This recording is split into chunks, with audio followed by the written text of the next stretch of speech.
Throughout the 20th century, America's greatest industrial fortunes began passing from the men who built them to the daughters who would transform them into something entirely unforeseen. Indeed, these women inherited more than money. They inherited the power to reshape civilization itself. And while their fathers had conquered steel and railroads, oil fields and banking empires, their daughters would conquer something far more elusive, the very definition of culture, taste, and artistic worth. They turned inherited millions into artistic movements, private gardens into public inspiration, and personal collections into cultural institutions that would outlast the industrial empires that funded them. Therefore, through patronage and vision, charitable foundations and daring choices, they discovered that true power lay not in accumulating beautiful things, but in determining what beauty meant for future generations. This is their story, the women who transformed American wealth into American culture. Although the term Gilded Age often invokes an image of mighty male tycoons counting their vast riches in the northeast region of the United States, the Duke family's saga adds a compelling twist to this storied epoch. Rising to prominence with a tobacco empire that rivaled the fortunes of the most notorious robber barons, the Dukes not only matched, but at times eclipsed the wealth of their contemporaries, venturing beyond tobacco into textiles and electric power, and weaving a legacy of immense influence and affluence. However, as the decades passed, the vast Duke inheritance converged onto a singular figure, Doris Duke. As the last heiress of this storied dynasty, Doris not only inherited immense wealth, but also the complexities and responsibilities that came with it, and her life, marked by luxury, philanthropy and public scrutiny, paints a vivid picture of a woman who bore the weight of an illustrious past while forging her path through the shifting sands of American society. In today's episode, we'll share her full saga from a birth swaddled in the finest threads of luxury to the end in one of history's most controversial inheritance cases, as we describe Doris Duke, the last Gilded Age heiress.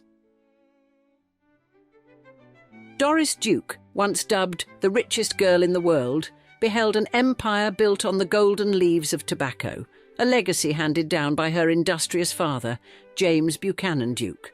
And with the winds of North Carolina rustling through the vast tobacco fields, Doris inherited a fortune not just of wealth, but of a storied past that echoed the prowess of her ancestors. Born into opulence, her destiny was forged when her father passed, leaving her a monumental inheritance of $100 million at the tender age of 12, equal to an immense $1.8 billion in today's currency.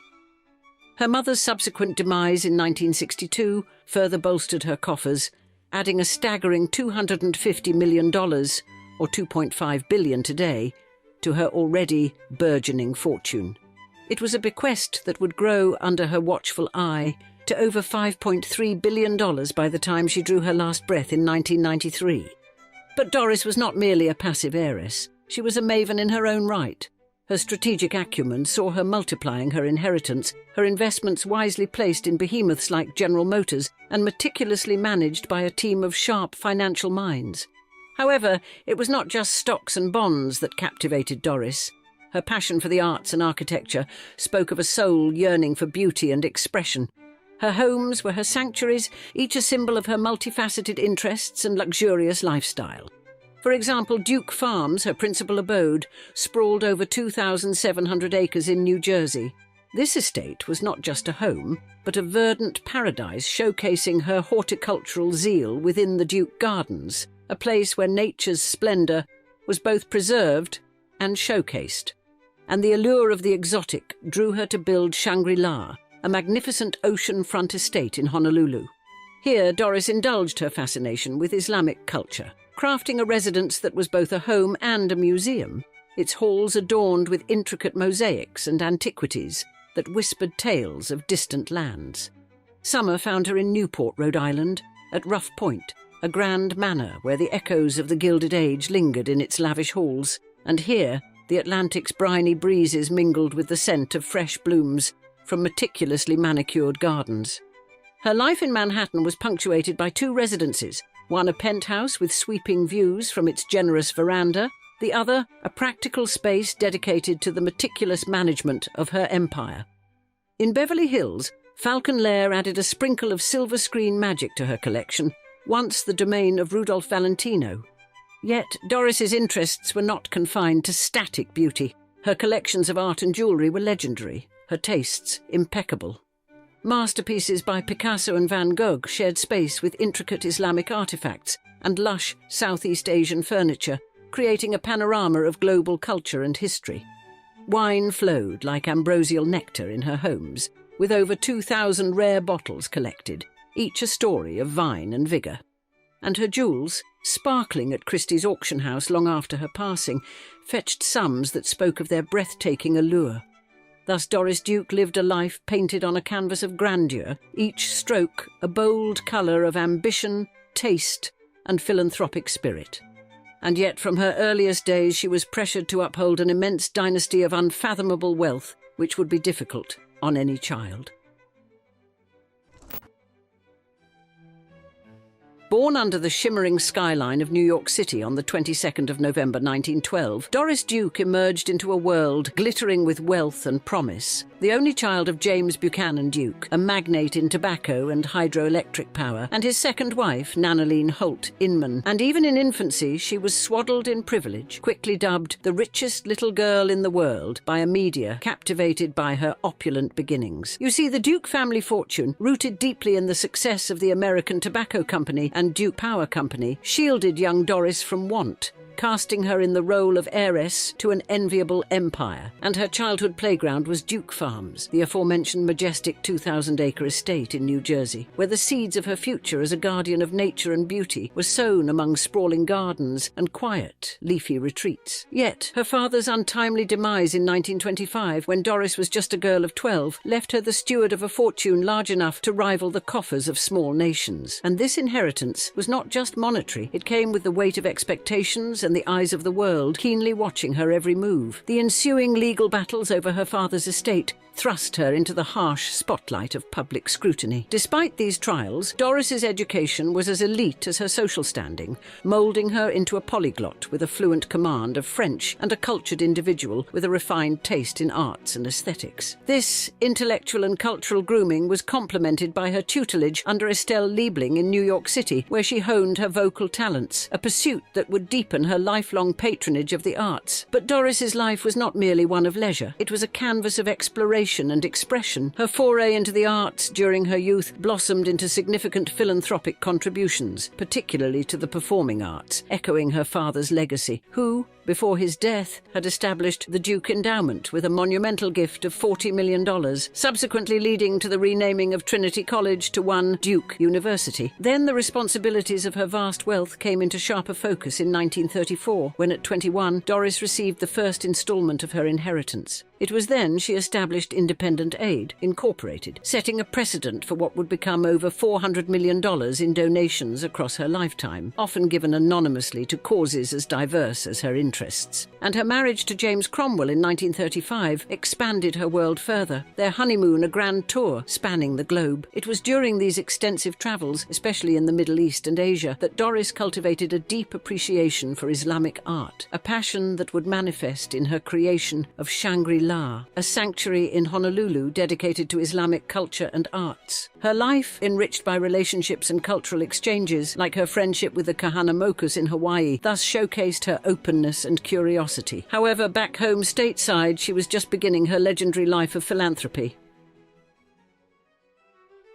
Doris Duke's horticultural journey began in earnest in 1958 at Duke Farms, her father's estate. At 46, inspired by the grandeur of DuPont's Longwood Gardens, she began crafting a series of interconnected gardens. Each was a portal to a different realm, whether a country, a period, or a theme, celebrating the diversity and richness of the world's garden traditions. But Doris Duke's life was a rich mosaic of interests that extended far beyond gardens. In the mid-20th century, her support for the arts blossomed. She amassed an extensive extensive collection of Islamic and Southeast Asian art, comprising ceramics, textiles, and paintings, which she later showcased at her Honolulu home under the stewardship of the Doris Duke Foundation for Islamic Art. And her engagement with the arts was deeply personal and varied. Doris studied jazz piano and composition in the vibrant milieu of New York City's Jazz Loft and explored modern dance with the legendary Martha Graham. These experiences enriched her understanding of the arts, commitment to their patronage, and in the realm of medical research, Doris channeled her wealth into initiatives aimed at transforming healthcare. Motivated by the potential for clinical research to yield groundbreaking health benefits, she contributed significantly to hospitals and research institutions, and her legacy in this field is preserved through the Doris Duke Charitable Foundation. However, her personal life was a whirlwind, spinning far away from the temperate pastures and charitable causes she so earnestly donated to.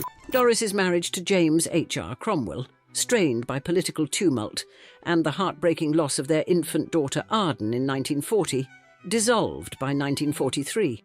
And Doris's next marital venture led her to Porfirio Rubirosa in 1947, a charming yet notorious Dominican diplomat. However, like a fleeting melody, this union too dissolved swiftly, ending just a year later. Beyond these unions, Doris's romantic life wove through the decades with connections to cultural icons like surfer Duke Kahanamoku, actor Errol Flynn, and jazz maestro Joe Castro.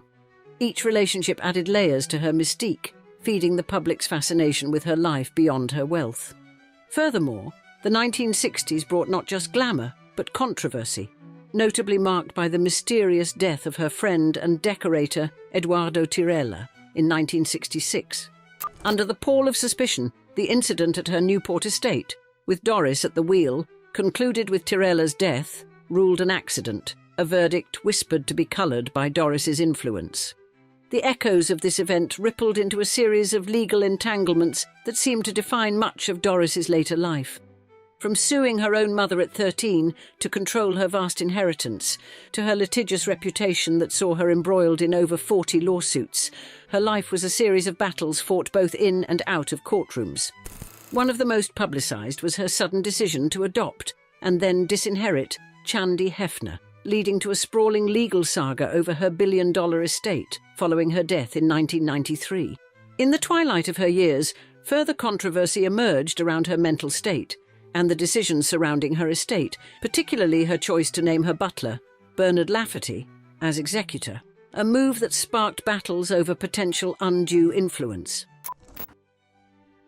Doris Duke drew her last breath on the 28th of October 1993 at her grand Beverly Hills mansion, marking the end of an era.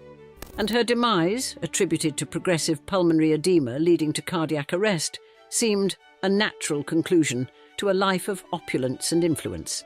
However, tranquility was soon overshadowed by whispers of controversy surrounding the final moments of her life and the future of her vast legacy. The plot thickened when Richard H. Koo, a court-appointed investigator, disclosed findings that pointed to an unsettling end for Duke. Allegations surfaced claiming that her physician, Dr. Charles Kiewowitz, had hastened her death with an excessive dosage of morphine. These grave accusations were bolstered by statements from Tammy Payette, Duke's private nurse, who contended in court documents that a lethal dose was administered deliberately. Indeed, this revelation cast a pall over the last days of Doris Duke, inviting a storm of scrutiny over the medical care she received. And as the details of her will emerged, the drama intensified. In an unexpected twist, Duke had bequeathed control of her estimated $1.3 billion fortune to her butler, Bernard Lafferty, a confidant of 6 years. This decision stunned many, especially as it sidelined Chandi Hefner, a woman Duke had adopted in 1988. Consequently, the will ignited a fierce legal showdown, drawing in various claimants and leading to a protracted court battle that culminated in 1996 with a settlement that favoured the establishment of the Doris Duke Charitable Foundation to manage her estate. Amidst the legal tumult, the enduring elements of Duke's legacy remain her monumental contributions to culture and conservation. Her profound affinity for diverse cultures is showcased through her extensive collection of Islamic and Southeast Asian art, now preserved at Shangri-La, her former residence in Honolulu, which has been reimagined as a museum celebrating Islamic art and design. Moreover, Duke's environmental vision shines at Duke Farms, her expansive estate in New Jersey. True to her wishes, it has morphed into a beacon of environmental stewardship, providing education and recreation to the public. Thus, despite the shadow cast by her contentious final years, Doris Duke's impact endures, woven through the cultural and environmental projects she championed.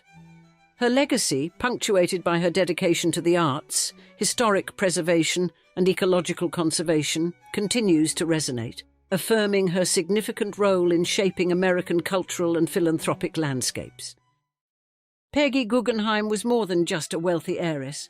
She was a storm that ripped through the art world, leaving behind whispers of scandal, daring, and heartbreak.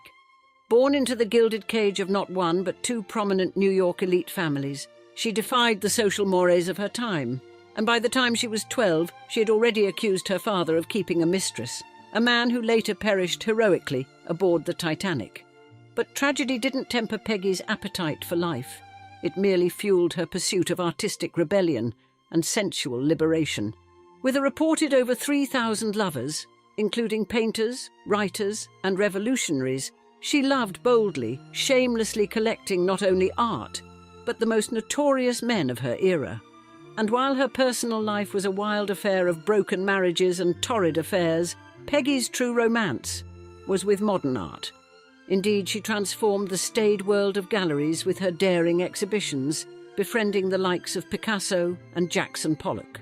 In today's episode, we share her unapologetic, eccentric, and often scandalous story, how Peggy lived on her own terms, navigating high society and heartbreak, as we describe. Peggy Guggenheim, the girl boss of the Gilded Age. In order to best understand the unparalleled nature of Peggy Guggenheim's unique personality and life story, we must first bring a little context to the fore. You see, as the 19th century gave way to the 20th, New York City was a city where old fortunes held sway and new fortunes dared to redefine society's boundaries, famously or infamously known as the Gilded Age. It was indeed an era was characterized by the likes of the Vanderbilts and Astors, families who, despite their enormous wealth, adhered to the whims of Caroline Astor and her exclusive 400 list, dictating who was in and who was out in high society.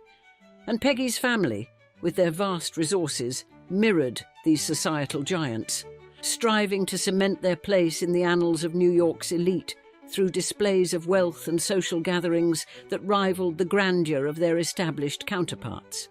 Yet, despite their efforts and the visual splendor of their gatherings, the Guggenheims, much like other new money families, often found themselves at the periphery of this rigid social circle, their acceptance into the old guard not guaranteed. Peggy thus grew up shadowed by these complex dynamics, observing the relentless pursuit of social elevation that defined her family's narrative and the era itself. This backdrop of relentless ambition and opulent displays therefore shaped her early understanding of wealth, power, and the often capricious nature of social acceptance, imbuing her with a perspective that would later influence her legendary contributions to the world of modern art. Among these emerging titans were Peggy Guggenheim's parents, Benjamin Guggenheim and Florette Seligman, heirs to immense fortunes and the burdens that accompanied them. And the Guggenheims, not originally of the social elite, had built their empire in the mining and smelting industries, with Peggy's grandfather, Meyer Guggenheim, leading their ascension from Swiss immigrant to industrial magnate. Specifically, the Guggenheim family specialized in copper, silver and lead, setting the stage for the family's opulent lifestyle and societal aspirations. Conversely, the Seligmans, Peggy's maternal family, were distinguished bankers who had secured their prominence by financing pivotal deals during the American Civil War. And Joseph Seligman, her grandfather, was known not only for his financial acumen, but also for his unique place in the social fabric of American society, often regarded with the same curiosity afforded to his eclectic contemporaries. Born into this blend of industrial might and financial prowess on the 26th of August 1898 in New York City, Peggy's entry into the world was nothing short of majestic. In fact, her first breaths were drawn within the plush confines of the Plaza Hotel, New York's beacon of luxury, which had opened its doors just a year before her birth. and this setting was a precursor to a life enshrined in luxury and societal ambitions. Her family later moved to a sprawling mansion on the Upper East Side, overlooking Central Park. This residence, with its marble staircases, tiger-skin rugs, and opulent Louis XVI furnishings, was more than a home. It was a statement of wealth and an attempt to carve out a space among New York's elite. Yet, despite the splendour, Peggy's early years were shadowed by familial discord, and as the middle child among three sisters, she navigated a home life dimmed by her father's notorious infidelities and her mother's emotional distance. The care of Peggy and her sisters fell to a series of strict governesses, under whose watchful eyes they grew, but from an early age, Peggy's sharp intellect shone through. At a dinner, she boldly confronted her father, declaring, "Papa, you must have a mistress, as you are never home." Not long after, when she was 12, her father relocated to France under the guise of business, though his pursuits leaned heavily towards romantic escapades. This left Peggy and her sisters pining for his presence, especially the youngest, Hazel, who desperately implored him to return for her birthday. He acquiesced, securing a passage on the Titanic. Known for his last heroic acts, he was seen ensuring women and children were safe on the lifeboats, choosing to face his fate in full evening attire, a gesture of dignity in the face of impending doom. His last known words, shared with his valet Victor, were, "We are dressed in our best and are prepared to go down like gentlemen." His body, however, was never found. Tragically, Hazel was unjustly blamed by their mother, Florette, for their father's death, casting a long shadow over her life. Later, both of Hazel's sons tragically died in an accident at the Sioux Hotel. Peggy, meanwhile, never quite recovered from the trauma of her father's demise, admitting, "I never recovered from my father's death. My childhood was excessively unhappy. I have no pleasant memories of any kind." Her woes were compounded by her physical insecurities. She loathed her nose, likening it to a fat potato, and underwent a rhinoplasty that unfortunately went awry, adding to her distress about her appearance. Despite these trials, Peggy's life took a transformative turn at 21 when she inherited $450,000, equal to around $14 million today. However, this was just around the time personal income tax was instated. Although it paled in comparison to the fortunes of other Guggenheim members, it marked a pivotal moment. Contrary to what some might have expected, the young Peggy Guggenheim immediately channeled her funds wisely, venturing into a job at an avant-garde bookstore. There, her path crossed with cultural icons like F. Scott Fitzgerald and photographer Alfred Stieglitz, who introduced her to modern art and his wife Georgia O'Keeffe's work, captivating her completely. Then Peggy, captivated by the bohemian lifestyle, relocated to France in 1920, plunging into the vibrant Parisian avant-garde scene. She frequented circles populated by celebrated figures like Brancusi, Barnes and Marcel Duchamp, whose influence indelibly shaped her life and legacy through their art and culture, which had captivated her heart. During her European journeys to uncover the realms of classical and Renaissance art, Peggy stumbled upon startling frescoes from Pompeii that depicted intimate encounters in various positions. In her autobiography, she confessed her curiosity about these ancient practices, expressing a desire to experience each one herself. Soon she would find just such an opportunity when Lawrence Vail, a distinguished artist and writer, visited her while her mother was away. During their meeting, Vail made his intentions clear, suggesting an intimate rendezvous, and to his surprise, Peggy agreed without hesitation. However, rethinking the risks of her mother's possible early return, he proposed they meet at his hotel instead. With characteristic impulsiveness, Peggy, donning her hat and a look of determination, replied, "How about right now?" She pursued Vail, who was revered as the King of Bohemia, straight to the altar, though she harboured doubts about his commitment to the extent that she refrained from buying a wedding dress. Nonetheless, he did appear, and they married in 1922. The union resulted in 2 children, Sinbad and Pagan, but also brought turmoil and suffering.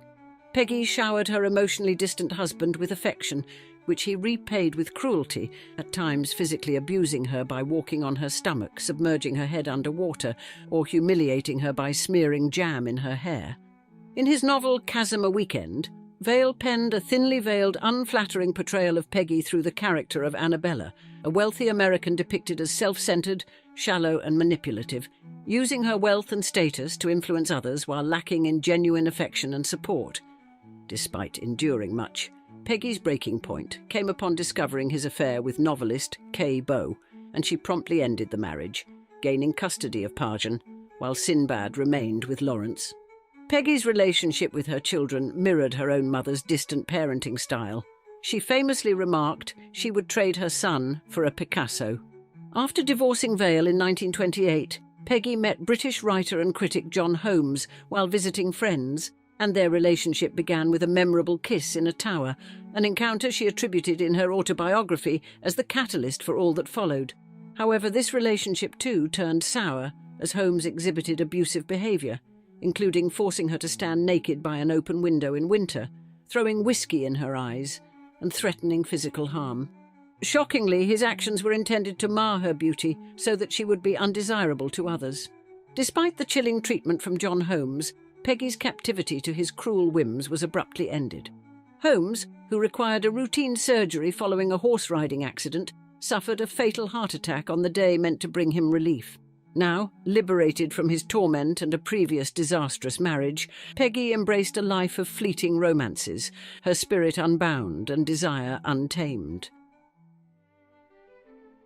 Believe it or not, it was whispered at one time that Peggy Guggenheim indulged in the company of nearly 3,000 lovers, her wit sharp as ever when quizzed about her marriages. She retorted, "Do you mean mine or other people's?" And in the shadows of Holmes's death, Peggy found solace and a spark of something new with Douglas Garmin, a publishing house director she and Holmes had encountered back in 1933.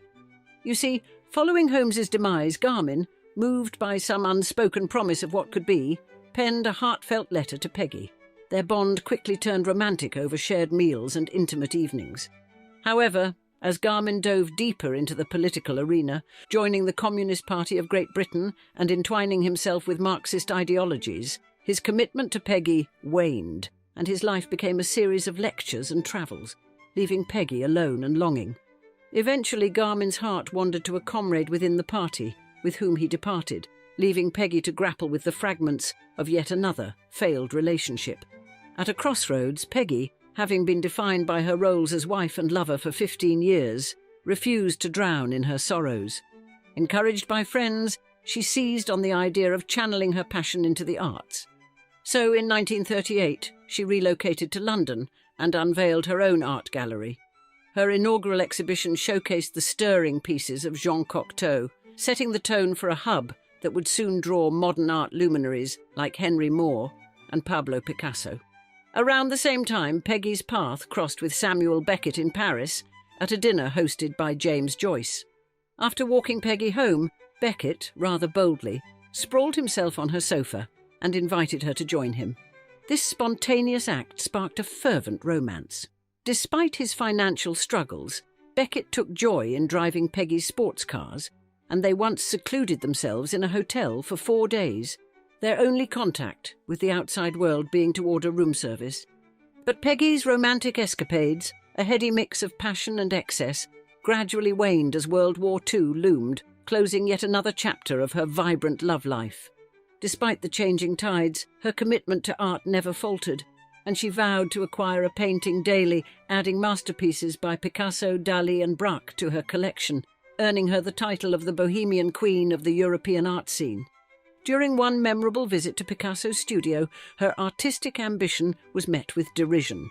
Picasso dismissively directed her to a department store's undergarment section.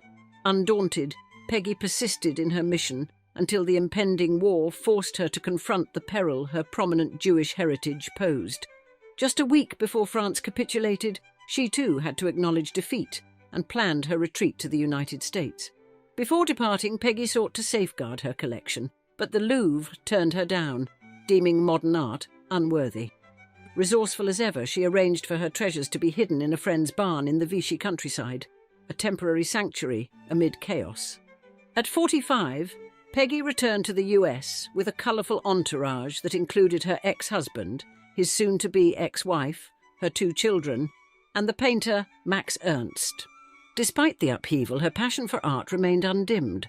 Almost immediately upon arriving in New York, she opened a new gallery. Peggy's new post-war venture was a triumph, securing her position as a pivotal figure in the contemporary art scene and helping shift the art world's centre from Paris to New York. And at 42, Peggy married Max Ernst. Reflecting on their nuptials, she humorously remarked about Ernst's gloomy demeanour, questioning whether his distress was due to marrying her or something else entirely. An ex-lover jestingly referred to Ernst as consort number 3812. Their union was as unconventional as it was brief, with Ernst sometimes donning Peggy's clothes. Continuing her vigorous support for the arts, Peggy launched 31 Women, the first all-woman art exhibition in America. It was at this event that Ernst met Dorothea Tanning, a fellow surrealist artist, and their connection was instantaneous, leading Ernst to leave Peggy for Tanning. During this period, Peggy discovered Jackson Pollock, who was then working as a carpenter at her uncle's museum. Despite her admiration for his talent, Pollock rebuffed her advances with a blunt remark about her appearance, illustrating the complicated dynamics that often surrounded her. After the war, Peggy was determined to relocate overseas once more. She purchased an 18th-century palazzo on a Venetian canal, where she lived in grandeur surrounded by her prized artworks and a retinue of 10 to 15 beloved dogs. She often rested on a silver bed crafted by Alexander Calder, a striking symbol of her eclectic taste and undying passion for the arts. This illustrious setting in Venice became a fitting backdrop for the vibrant, art-filled life Peggy led, marked by her enduring zeal for collecting and promoting modern art. 3 afternoons each week, Peggy threw open the doors of her sumptuous home, allowing the public to meander through rooms draped in masterpieces, paintings that spilled over from the grand salons to the very walls of the bathroom. Meanwhile, Peggy herself would soak in the sunlight on her rooftop terrace, the epitome of bohemian chic.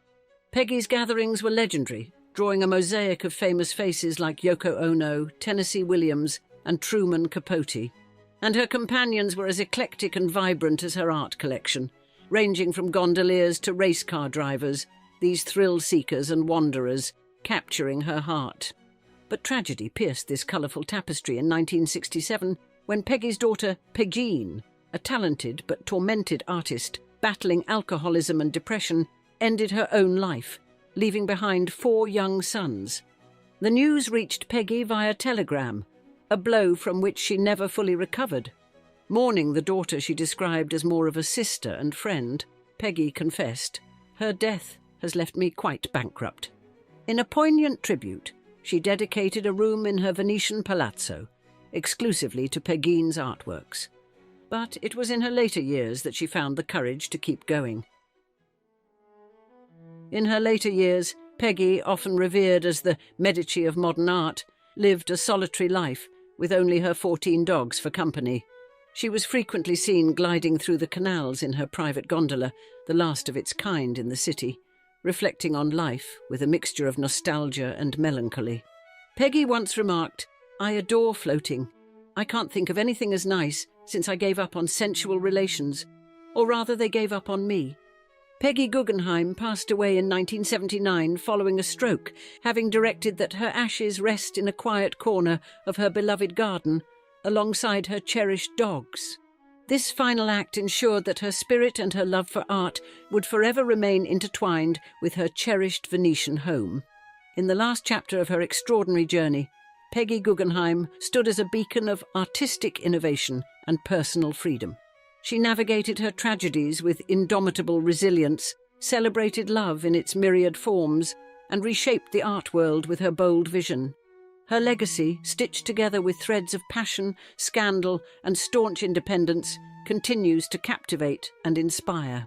As Peggy herself declared with characteristic forthrightness, "I have always lived my life exactly as I wanted. I've tried not to compromise." Let us imagine you decide to take a vacation to peruse the lovely museums in the capital of the United States, Washington, D.C. There you decide to make a stop at the National Gallery Museum of Art, the iconic neoclassical structure with walls adorned with an arresting array of impressionist paintings. Indeed, rich, vibrant hues of Monet's gardens contrast sharply with the moody, introspective blues of Van Gogh's nocturnes. Nearby, the stark, bold contours of modernist sculptures command your attention, their abstract forms casting dramatic shadows on the polished floors. As you meander through the echoing galleries, absorbed by the rich hues of Impressionist paintings and the stark contours of modernist sculptures, a subtle yet profound realization might dawn. The art that surrounds you is steeped in the legacy of Rachel Bunny Mellon. Indeed, Bunny Mellon, born Rachel Lambert into the opulence of the Listerine mouthwash fortune, not only inherited a significant legacy, but also married into even greater prominence through her union with Paul Mellon, an heir to one of America's wealthiest banking fortunes. And this melding of wealth and taste crafted a patronage that was as quiet as it was impactful, shaping not just galleries, but the very landscape of American cultural heritage. In today's episode, we tell her story, not merely as an heiress, but also as a curator of art, horticulture and elegance, as we describe Bunny Mellon, the last true old money heiress. Bunny Mellon, born Rachel Lambert Mellon, was a dazzling figure of American high society, flaunting a fortune that made even the most jaded plutocrats sit up and take notice. And with a net worth once pegged at a staggering $1 billion, her financial empire was built on a combination of inheritance and shrewd investments in Listerine, the mouthwash her grandfather invented. But it was a marriage to Paul Mellon, heir to the Mellon banking dynasty, that finally cemented her place at the pinnacle of the elite. And Mellon's life was a masterclass in luxury. For instance, her Virginia estate, Oak Spring Farm, was a sprawling 4,000 acres of pure extravagance, complete with gardens that bore her personal touch. Undoubtedly, this wasn't just any patch of green, it was a sprawling canvas of horticultural artistry that showcased her love for landscape design. Add to this a 27-acre jewel in Antigua, which she put on the market for a cool $14.5 million. Nestled within the exclusive Mill Reef Club, this property was as much a status symbol as it was a testament to her taste for the most elite real estate. Additionally, her jewellery collection was the stuff of legends, featuring glittering creations from Cartier and Verdura. Indeed, these weren't mere trinkets, but dazzling examples of her refined aesthetic and financial prowess. And yet, despite her vast fortune and luxury lifestyle, Bunny Mellon was anything but a typical socialite. She was famously private, shunning the limelight in favour of her passions. Certainly her elegance and simplicity were her trademarks, with a focus on gardening and art, rather than the superficial glitter of high society events. For example, her most celebrated achievement was transforming the White House Rose Garden during the Kennedy administration, a contribution that secured her admiration in circles that appreciated genuine talent over celebrity. But how did a shy artist already born into wealth become connected to one of America's most illustrious old money banking dynasties? In the next chapter, we'll explain how it all began to get our answer. Rachel Lambert, Bunny Mellon, was born on the 9th of August 1910 in Princeton, New Jersey, into a life of extraordinary privilege. You see, her lineage included Gerard Barnes Lambert, a pivotal figure in transforming his father's invention, Listerine, into an iconic brand, and her grandfather Jordan Wheat Lambert, who initially created Listerine as a surgical antiseptic. Therefore, the Lambert family's affluence and influence, already cemented by the time of Bunny's birth, were foundational to her upbringing and future pursuits in horticulture, art and philanthropy. And Bunny's childhood unfolded within an environment filled with the trappings of wealth and the cultural elements that define the American elite. Her home in Princeton was more than just a residence. It was a showcase of her family's stature, complete with expansive gardens that hinted at Bunny's future passion. And her mother, Rachel Lowe, was instrumental in nurturing Bunny's appreciation for beauty and design from a tender age, influences that profoundly shaped her aesthetic sensibilities and her eventual foray into garden design and interior decoration. Yet despite the opulence that surrounded her, Bunny's early life was not devoid of personal trials. Her parents' marriage suffered under the strain of her father's business commitments, which frequently kept him away from home, and was not a harmonious one. So Bunny, a naturally shy and reserved child, often found solace in the quieter corners of her life, developing a rich inner world fueled by her observations of the art and culture that her family revered. But her education was carefully curated, to fit the mould of her family's elite status, with stints at prestigious institutions like Miss Fine's School in Princeton and the Foxcroft School in Middleburg, Virginia, complemented by private tutors who enriched her knowledge of the arts, literature, and particularly French culture. And her intellectual growth was particularly marked by the frequent trips to France with her mother, which exposed her to European garden traditions that would later be reflected in her own garden designs. The eventual divorce of her parents in 1933 and their subsequent remarriages introduced further complexities into Bunny's life, but also marked a period of significant personal growth. Yet the shifts in her family dynamics did little to deter her burgeoning interest in the arts and nature. Instead, possibly fueling her drive to carve out a distinct path that blended her love for natural beauty with her cultural leanings. As Bunny grew into a woman, her reserved nature and the elegance instilled in her from childhood would seamlessly merge with her burgeoning talents in garden design and the art. On a crisp autumn day, the 25th of November 1932, Rachel Lambert, later known to the world as Bunny Mellon, walked down the aisle of Trinity Church in Princeton, New Jersey, to marry Stacy Barcroft Lloyd Jr. Stacy hailed from the influential Lloyd family of Ardmore, Pennsylvania, celebrated members of Philadelphia's historical elite. And, as a businessman and horse breeder, with a fervour for yachting, Stacy matched Bunny in their shared affinities for high society and the equestrian arts. Despite their common interests, their union would not endure, culminating in a divorce in 1948. Within the span of their marriage, Bunny and Stacy welcomed 2 children into their lives, and their son, Stacy Barcroft Lloyd III, would carve a niche for himself as an antiquarian. Their daughter, Eliza Wynne Lloyd, pursued the creative callings of an artist, yet tragically, Eliza's promising journey was cut short when she succumbed to complications in 2008 from severe injuries sustained in a devastating accident in 2000 when a truck struck her in Manhattan, leaving her with a brain injury and paralysis. Throughout the tumultuous years of World War II, Stacy Lloyd Jr. embarked on a clandestine career with the Office of Strategic Services, or the OSS, the precursor to the Central Intelligence Agency, better known as the CIA. His wartime efforts were stationed across Europe in the Morale Operations Branch, specializing in psychological tactics designed to destabilize enemy morale. During this intense period, Lloyd shared accommodations with another OSS operative, Paul Mellon, who would later emerge not only as a fellow war veteran, but also a monumental figure in Lloyd's personal life.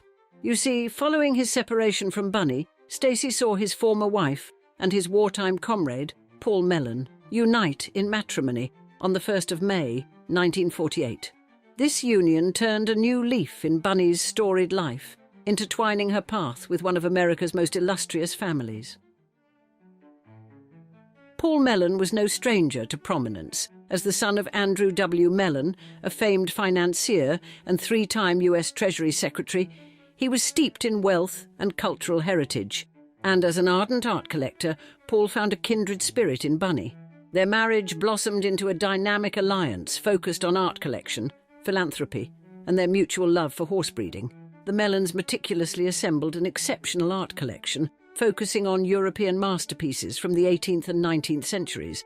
This remarkable assemblage, numbering over 1,000 pieces, underscored their profound devotion to the arts. Now their collection was adorned with works by some of history's most revered artists. Notable among these were Georges Seurat's The Lighthouse at Honfleur, a vibrant symbol of Seurat's unique pointillist technique, and Claude Monet's Woman with a Parasol, Madame Monet and Her Son, capturing the light and fleeting moments of impressionist beauty. Additionally, Paul Cézanne's Boy in a Red Waistcoat and Mary Cassatt's Little Girl in a Blue Armchair showcased the Mellons' appreciation for both Impressionist and post-Impressionist movements, enriching the breadth of their esteemed collection. Beyond French masterpieces, the Mellons also cherished significant British and American works, reflecting their eclectic taste across various art traditions. Their collection featured George Stubbs's White Poodle in a Punt, exemplifying Stubbs's precise depiction of animals, George Bellows' New York, a dynamic portrayal of early 20th century American life, and Winslow Homer's The Dinner Horn, blowing the horn at Seaside, a serene snapshot of rural American scenes. This interest in British art was especially pronounced, leading to an impressive array of British artworks. These, along with their other acquisitions, have significantly enriched the Virginia Museum of Fine Arts Mellon collection, ensuring the Mellons' legacy in the art world endures, celebrated for their discerning eye and passionate support of the arts. And their philanthropic endeavours included significant donations to prestigious institutions. Among these, the National Gallery of Art in Washington, D.C. benefited immensely. This gallery, originally founded through the generosity of Paul's father, Andrew Mellon, was enriched by their contributions. Furthermore, their legacy in the arts was solidified by the establishment of the Yale Centre for British Art, further showcasing their dedication to fostering cultural enrichment. Beyond the canvases and sculptures, the Mellons were also avid enthusiasts of thoroughbred horse breeding and racing.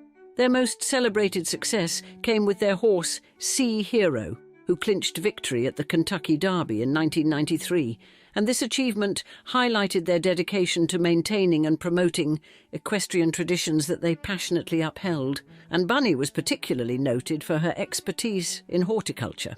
Despite lacking formal training, she became an esteemed figure in gardening, largely self-educated through extensive reading and hands-on experience. Her horticultural journey began at Albemarle, her family's estate in Princeton, where she observed the Olmsted brothers' gardeners at work.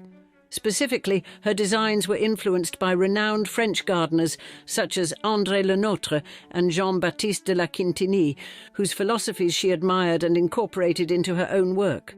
Additionally, Bunny Mellon's skill extended to the landscapes of the Mellons' properties, including the French-inspired gardens at Oak Spring Farms. Her expertise in the field even led to a significant role during the Kennedy administration. You see, in 1961, at the request of President John F. Kennedy, she undertook the redesign of the White House Rose Garden. Her vision transformed it into a space more conducive to public ceremonies, integrating American plant species and enhancing its aesthetic and functional appeal. Her contributions continued beyond the Kennedy era. After the assassination of President Kennedy, Lady Bird Johnson requested her to proceed with her work on the White House grounds, which included the East Garden. Her efforts were a collaboration with Irvin Williams, who helped introduce magnolia trees to the garden, an endeavour that required creative manoeuvring around bureaucratic obstacles. Rachel Mellon's legacy in landscape design also includes work for Jacqueline Kennedy's residences, post-White House, the John F. Kennedy Presidential Library, and River Farm, headquarters of the American Horticultural Society. Furthermore, her international influence reached France, where she contributed to landscape projects for notable figures like Hubert de Givenchy, and participated in the restoration of historical gardens in Versailles. Together, Paul and Rachel Mellon's lives were a testament to their love for the arts, their respect for tradition, and their commitment to philanthropy, leaving behind legacies that continue to influence and inspire. The Mellons, known for their profound generosity, also held a preference for quiet and discreet giving, a style that became a defining characteristic of their shared journey, an approach they maintained throughout their lives. And after the passing of her husband Paul on the 2nd of February 1999 in Upperville, Virginia, at the age of 91, Bunny Mellon sustained their legacy of contribution. In her later years, Rachel Lambert Bunny Mellon was as much known for her reclusive nature and immense influence in American high society as she was for her philanthropic efforts. Despite the personal sorrows that marked her later life, including the tragic accident of her daughter Eliza in 2000 and Eliza's subsequent death in 2008, Bunny maintained a robust constitution. She continued to swim regularly and cared for her gardens, though she gradually receded from public view as her health allowed. Controversy also touched Bunny's later years, particularly through her association with US Senator John Edwards during his 2008 presidential campaign. Bunny, drawn to Edwards due to his reminiscent charm of John F. Kennedy, contributed over $3.5 million to his campaign. However, it later emerged that some of these funds were diverted to conceal Edwards' extramarital affair and the pregnancy that resulted. This misuse of her contributions left Bunny deeply disheartened, as she had expected the funds to be used solely for campaign purposes. Despite these challenges, Bunny continued to oversee her vast estate and her impressive collections of art and decorative objects. In 2014, just months before her death, Bunny chose to auction much of her collection through Sotheby's, raising nearly $159 million US. These proceeds were directed to the Gerard B. Lambert Foundation, established in honour of her father, underscoring her continued commitment to philanthropy. As Bunny's life drew to a close, her health waned, hindered by cancer and macular degeneration, which significantly impaired her cherished gardening activities. Nonetheless, she remained active, adapting her lifestyle to manage her physical constraints while keeping her mind sharp. Bunny Mellon passed away at the venerable age of 103 on the 17th of March, 2014. She had spent her final days at her beloved Oak Spring Farms estate, largely away from the public eye. Even in seclusion, Bunny remained a captivating figure, revered not only for her societal connections, including the Kennedys, but also for her enduring contributions to the realms of art and horticulture. Her life, marked by both grandeur and the shadows of personal tragedy, continues to inspire curiosity and admiration. The most dangerous people aren't the ones who choose a side. They're the ones who choose them all. And in the roaring social scene of 1920s Paris, Florence Gould perfected this delicate dance, transforming herself from a San Francisco publisher's daughter into a railroad heiress, art collector, and cultural power broker whose influence would span continents and survive wars.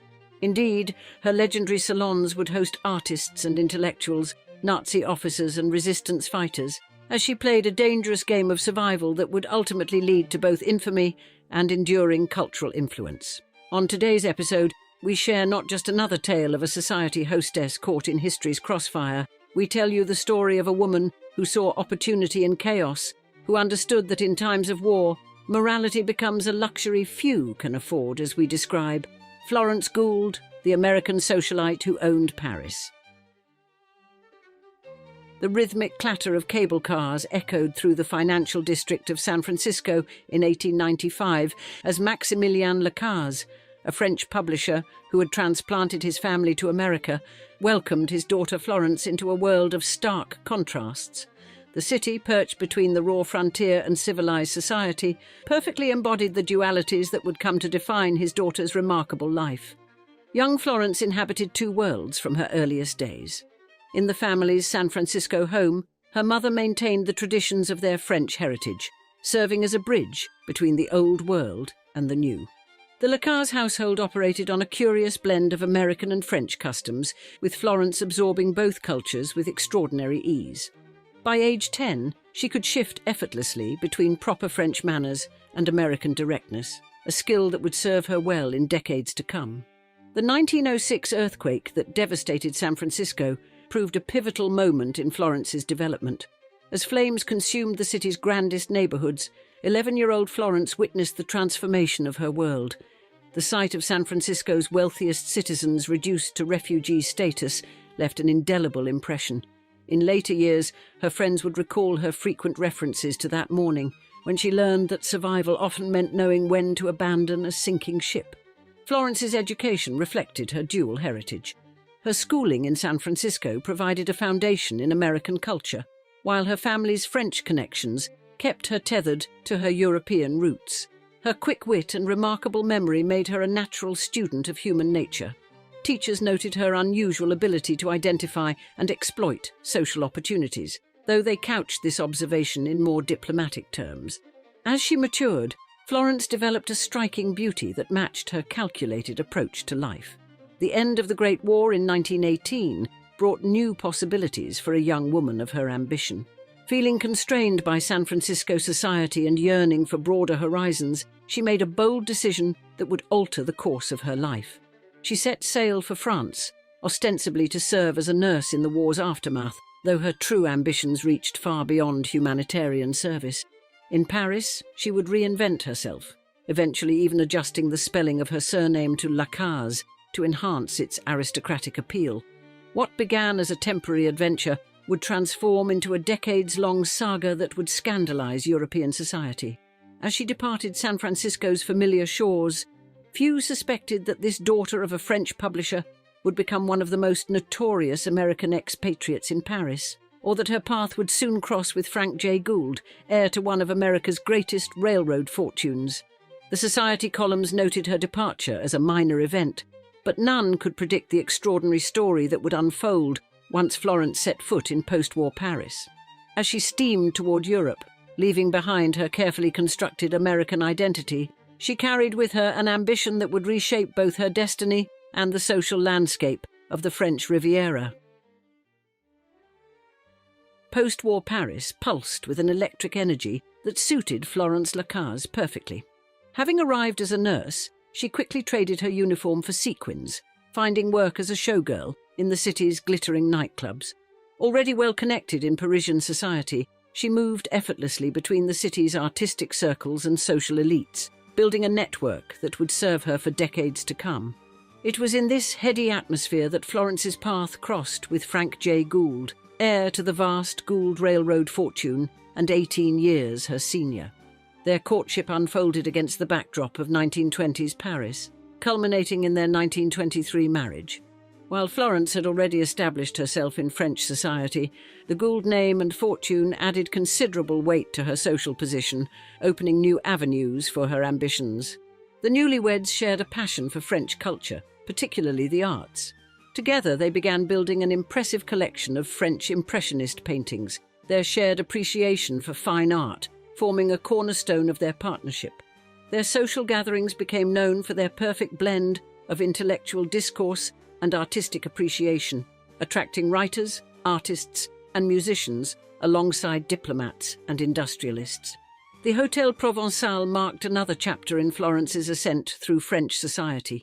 Perched above the Mediterranean in Juan-les-Pins, the hotel embodied everything Florence aspired to create, a sophisticated haven where the international elite could mingle freely.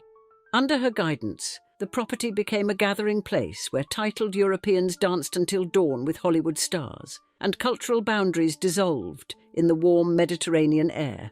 Her marriage to Frank J. Gould operated on unconventional terms. Their arrangement allowed both partners considerable personal freedom, reflecting the liberal attitudes of their artistic and social circles. Florence moved through Parisian society with confidence, her charm and intelligence making her a sought-after presence at the most exclusive gatherings. Throughout the 1920s, Florence and Frank continued to expand their influence in French society. Their growing art collection reflected both their refined taste and their understanding of art's cultural significance. They developed close relationships with gallery owners and artists, establishing themselves as significant patrons of the arts in France. As the decade drew to a close and economic uncertainty loomed over Europe, Florence had secured her position within French society. Yet even as she presided over her sophisticated world of art and culture, more ominous changes were brewing across the continent. The woman who had so successfully navigated the intricacies of Parisian high society was about to face unprecedented challenges, ones that would test not only her legendary adaptability, but also force her to make choices that would echo through history. When German forces entered Paris in June 1940, most wealthy Americans fled the city. Florence Gould was not among them. Rather than securing passage home, she seized the dark opportunities that occupation presented. As Paris adjusted to German control, Florence's salon transformed into something far more significant than a mere cultural gathering. It became a hub of collaboration with the new regime. Every Wednesday afternoon, her apartment doors would open to a gathering that reflected her clear allegiance to the occupying force. While French intellectuals like Jean Cocteau, Marcel Jouhandeau, and Jean-Paul Hun still attended, they now shared space with German officers, including the writer Ernst Junger. These were not innocent literary gatherings, but calculated affairs where Florence cultivated relationships that would prove financially beneficial under the new order. Her collaboration extended far beyond hosting salons. As other businesses throughout Paris struggled under the crushing weight of occupation, Florence's ventures thrived through her willingness to engage in financial schemes that supported Nazi interests. Her operations included money laundering activities that would later draw intense scrutiny from investigators. The luxuries that flowed through her establishments during years of widespread privation spoke to the depth of her cooperation with occupation authorities. The growth of her art collection during this period reflected the darker aspects of occupation. As Jewish collectors were forced to flee or face deportation, Florence acquired new pieces under circumstances that would later raise serious questions about their provenance. The art market under occupation offered opportunities for those willing to ignore the human cost of their acquisitions, and Florence proved herself remarkably willing to overlook such ethical concerns in pursuit of her collection's expansion. Her financial activities during these years revealed a pattern of deliberate collaboration. Money moved through her various enterprises in support of Nazi interests, creating a complex web of transactions that would later attract the attention of investigators. Yet even as she actively participated in the occupation economy, she maintained her characteristic Sphinx-like demeanor, treating these activities as mere business decisions rather than the moral choices they represented.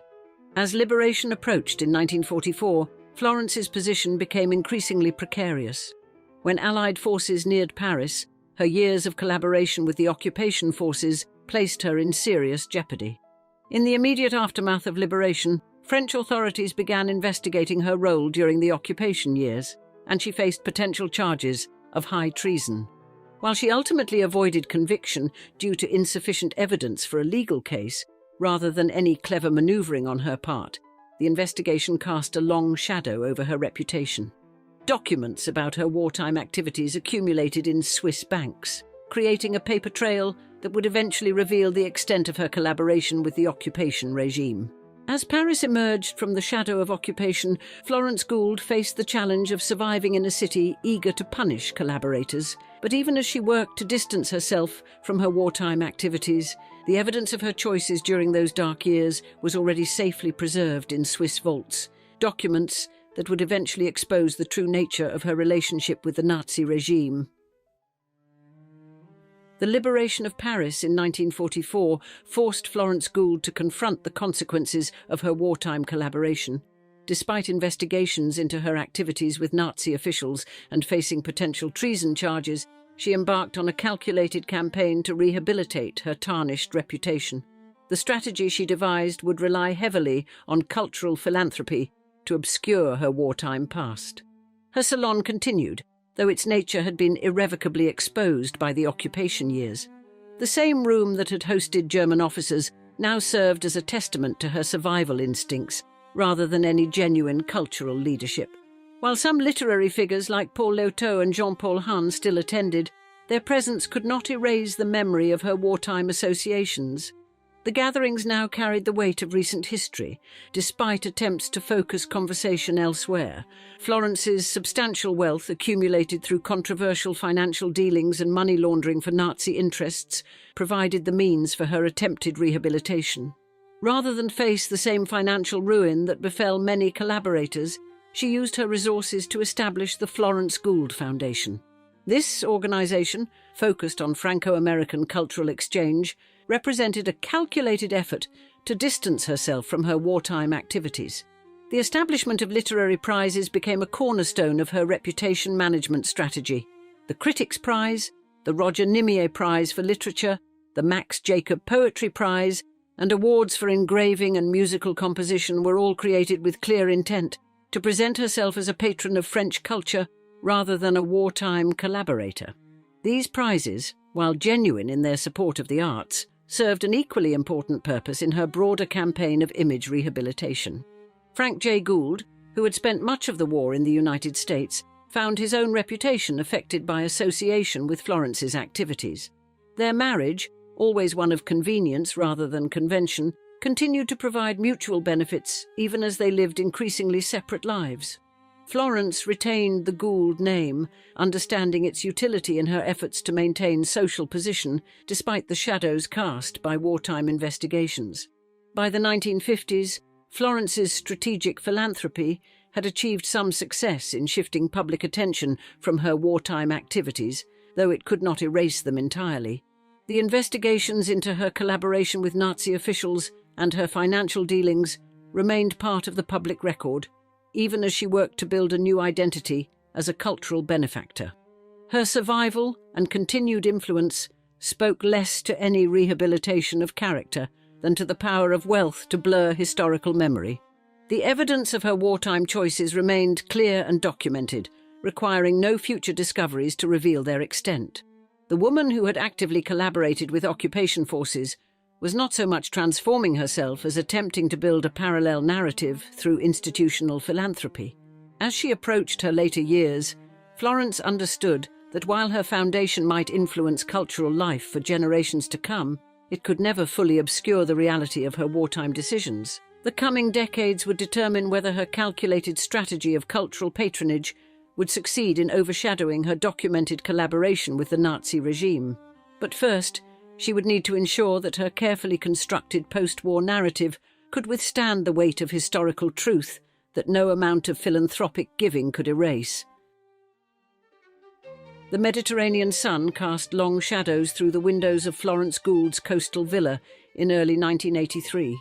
At 87, she maintained the commanding presence that had defined her life, though time had begun to leave its inevitable mark. The woman who had survived wars, scandals, and near prosecution now faced her greatest challenge, the judgment of history itself. Her name graced museum wings, literary prizes, and cultural foundations across France and America. The Florence Gould Foundation, established with funds that investigators had long connected to wartime collaboration, continued to support Franco-American cultural exchange. The same financial records that had nearly led to her prosecution for treason now stood as permanent testament to her activities during the occupation. The art collection she had amassed during the war years, much of it acquired from Jewish collectors forced to sell under duress, represented both her aesthetic taste and her opportunistic nature. Even as pieces made their way into prestigious museums, the circumstances of their acquisition remained an indelible part of their provenance, a fact well documented by post-war investigations. True to form, Florence remained characteristically unapologetic about her past. She had never publicly addressed the accusations of Nazi collaboration, maintaining instead a studied silence about her wartime activities. The evidence, from financial records to witness testimonies, spoke clearly enough without her commentary. On February 28, 1983, Florence Gould died in her Mediterranean villa, leaving behind a legacy as complex as the woman herself. Her will, directing millions to cultural institutions, represented not so much a final attempt at reputation management as the culmination of a long-established pattern of using cultural patronage to maintain social position, despite well-documented controversies. In death, as in life, Florence Gould remained an enigma, a survivor whose determination to endure had led her to documented collaboration with occupying forces. Her story served not as a testament to reinvention, but as evidence that wealth and cultural patronage could often overshadow even the most troubling of wartime activities. The salons she had hosted, the art she had collected under questionable circumstances, and the cultural prizes she had established would ensure her name lived on, even as the historical record continued to clearly document the darker aspects of her narrative. The facts of Florence Gould's life, her collaboration, her art acquisitions from persecuted Jewish collectors, her financial dealings with Nazi officials, remained preserved in investigation records, banking documents, and witness testimonies. She had built an empire during wartime through documented collaboration, transformed that controversial wealth into cultural influence, and ultimately left behind a fortune that would perpetuate both her philanthropy and her notoriety long after her death.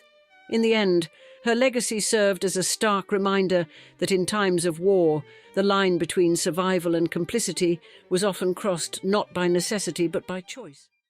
On a cold March evening in 1974, Princess Anne, the only daughter of Queen Elizabeth II, faced down an armed kidnapper with remarkable composure, delivering the now famous retort, "Not bloody likely." This defining moment, which saw multiple men wounded protecting the 23-year-old princess, transformed public perception of the reserved royal into that of an unshakable force of nature. The incident, unprecedented in modern British royal history, revealed a character forged through years of public service, athletic discipline, and an unwavering sense of duty. In today's episode, we uncover a portrait of a princess who refused to be defined by circumstance, whose defiance in the face of danger exemplified the resilience of the British royal family, and whose response to trauma would set a new standard for royal security protocols. Princess Anne Elizabeth Alice Louise entered the world at 11:50 in the morning on August 15, 1950, during the reign of her grandfather, King George VI. Born at Clarence House, her arrival was heralded by a 21-gun salute in Hyde Park, befitting her position as third in line to the British throne.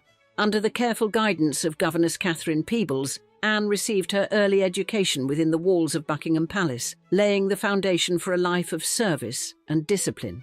The young princess's character began to take shape through her involvement with the first Buckingham Palace Company of Girl Guides, specifically reformed for her participation, allowing her to socialise with peers while developing leadership skills.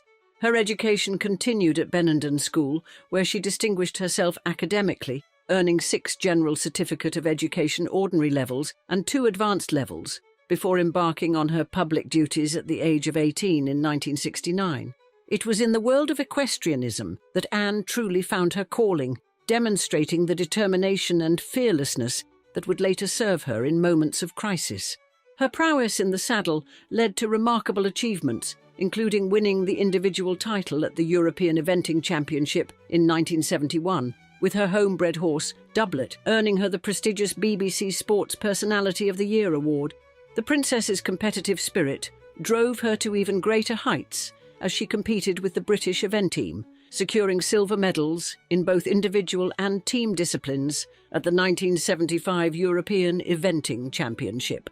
In 1976, she made history as the first member of the British royal family to compete in the Olympic Games, demonstrating extraordinary resilience when she remounted after suffering a concussion during the event. Beyond her sporting achievements, Anne developed a reputation for being forthright and uncompromising, inheriting what many observed as her father Prince Philip's sharp wit and her mother's unwavering sense of duty.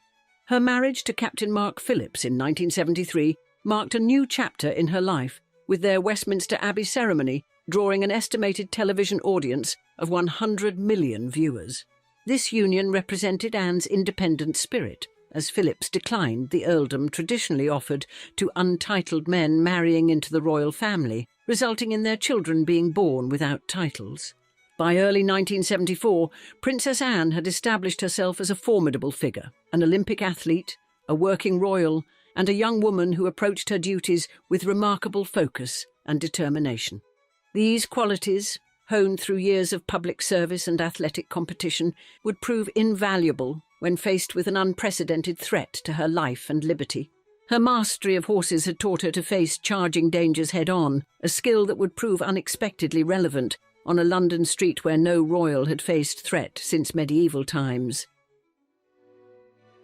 Throughout the centuries, royal figures had served as prime targets for kidnappers and assassins, their symbolic power and wealth making them irresistible prizes for those seeking ransom or political leverage. The capture of King Richard I in 1192 had demonstrated the vulnerability of even the most powerful monarchs, with the Lionheart held for a massive ransom that nearly bankrupted England. By the 20th century, the British royal family had faced numerous plots, including the sobering reality of World War II, when the Queen Mother had taken the precaution of learning to shoot in case Nazi forces attempted to capture the royal family. Yet in 1974, the streets of London seemed an improbable stage for such medieval dramatics, with the royal family regularly conducting public walkabouts and maintaining minimal security details.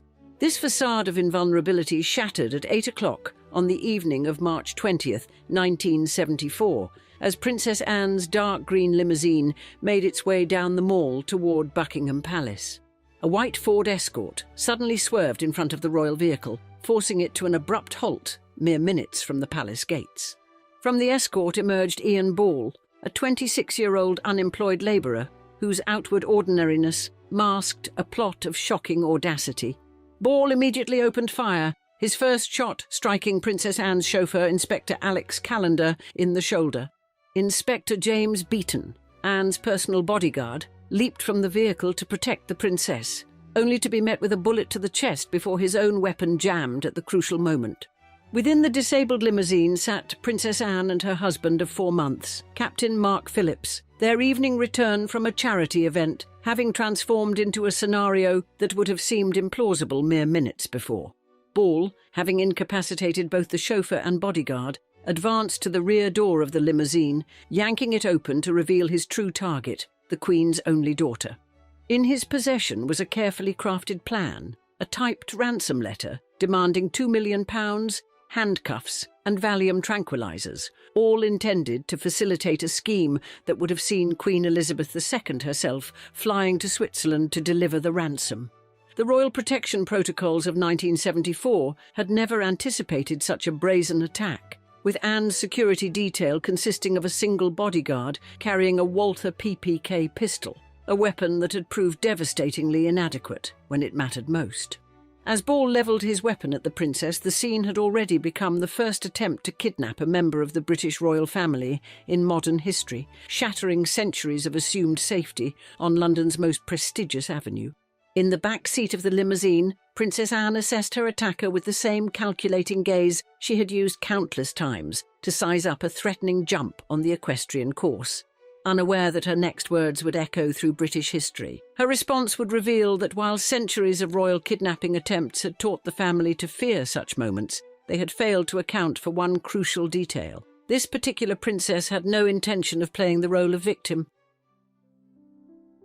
When Ian Ball demanded Princess Anne exit the vehicle, her response, not bloody likely, emerged not as a panicked outburst, but as a calculated statement delivered with remarkable composure. The princess would later reveal that she remained scrupulously polite to her armed attacker, having made the split-second decision that antagonizing a man with a gun would only escalate the situation. A flash of anger had surged through her at the sheer audacity of the attempt, but she expertly suppressed it, recognizing that losing her temper could prove fatal. Instead, Anne engaged in a surreal tug-of-war with her would-be kidnapper, Ball pulling her toward freedom, while her husband, Captain Mark Phillips, desperately tried to maintain his grip on her from inside the vehicle. When Ball revealed his demand for £2 million in ransom, Anne's dry response, "I haven't got £2 million," demonstrated the same cool wit she had inherited from her father, Prince Philip. The princess's stalling tactics bought precious time as help arrived from unexpected quarters, beginning with Daily Mail journalist Brian McConnell, who approached Ball with the remarkably British suggestion, "Don't be silly, old boy." Ball's response was another gunshot, adding McConnell to the growing list of wounded that included Inspector James Beaton, chauffeur Alex Callender, and Police Constable Michael Hills. Through the chaos of gunfire and struggle, Anne maintained her composure, even as her lady-in-waiting, Rowena Brassey, managed to escape through the opposite door. Salvation arrived in the form of former heavyweight boxer Ronnie Russell, who, upon witnessing the scene, delivered a decisive punch to Ball's head, momentarily stunning the attacker. Detective Chief Inspector Peter Edmonds seized this opportunity to tackle the dazed kidnapper, finally ending the incident that had left 4 men bleeding on one of London's most prestigious streets. In the immediate aftermath, Anne's concern turned instantly to others, her first action upon reaching safety being to inquire about the conditions of those wounded in her defence. The princess's call to her parents, then in Indonesia, revealed her characteristic understatement as she assured them she was thankful to be in one piece, deliberately minimising the trauma to avoid causing them undue worry.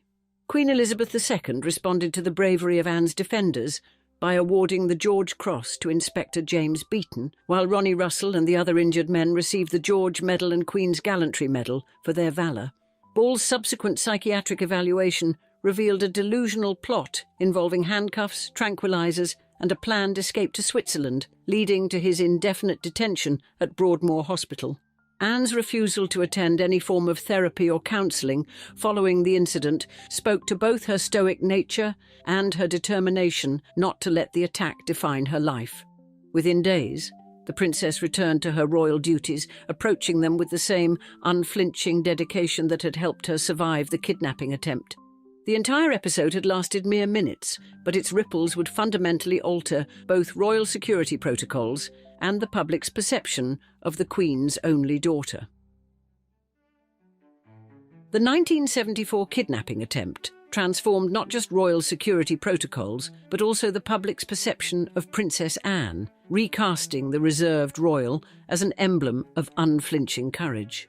Within 2 years of the incident, she channeled her resilience into making Olympic history, becoming the first member of the British royal family to compete in the Games as part of the equestrian team in Montreal. Her marriage to Captain Mark Phillips which had weathered the kidnapping attempt together, would last until 1992, producing 2 children, Peter and Zara Phillips, who, at their parents' choice, grew up without royal titles. In the decades following the attack, Anne developed a reputation as the hardest-working member of the royal family, carrying out more than 20,000 engagements since her 18th birthday. The princess's dedication to public service manifested in her patronage of more than 300 organisations, with her work focusing on sports, sciences, and people with disabilities. Her commitment to save the children, spanning more than 50 years, took her to projects across Bangladesh, Sierra Leone, South Africa, Mozambique, Ethiopia, and Bosnia and Herzegovina, earning her a Nobel Peace Prize nomination in 1990. In 1992, the same year as her divorce from Mark Phillips, Anne married Commander Timothy Lawrence in a small ceremony at Crathie Kirk, near Balmoral Castle, choosing practical happiness over traditional protocol. Her reputation for efficiency and directness became legendary, with Anne famously telling photographers to naff off at the badminton horse trials and developing a no-nonsense approach to royal engagements that earned her the public's respect. Between 2002 and 2022, she conducted 11,088 engagements, more than any other member of the royal family, earning her the nickname the trustiest anchor of the institution. The princess's practical nature extended to her personal style, as she became known for recycling outfits decades apart and doing her own hair and makeup, driving herself to engagements despite twice being fined for speeding. Her unique approach to royal duties included refusing to shake hands during walkabouts, explaining simply that the theory was that you couldn't shake hands with everybody, so don't start. At age 73, Anne continued to maintain her grueling schedule of royal duties, having been seen mending fences at Gatcombe and queuing up for the Portaloos at her daughter's horse competitions. When asked about retirement on both her 60th and 70th birthdays, she firmly denied any such plans, citing her parents' example of lifelong service. In 2022, she made history again as the first woman to participate in the Vigil of the Princes, guarding her mother, Queen Elizabeth II's coffin at St Giles Cathedral and Westminster Hall. As of this year, Princess Anne has remained one of Britain's most popular royals, her practical, no-nonsense approach to royal duties having earned her a unique place in the public's affection. The armed confrontation on the Mall had revealed hasn't just Anne's extraordinary courage. It has unveiled a royal who would spend the next 5 decades demonstrating that same resolute spirit in service to her nation.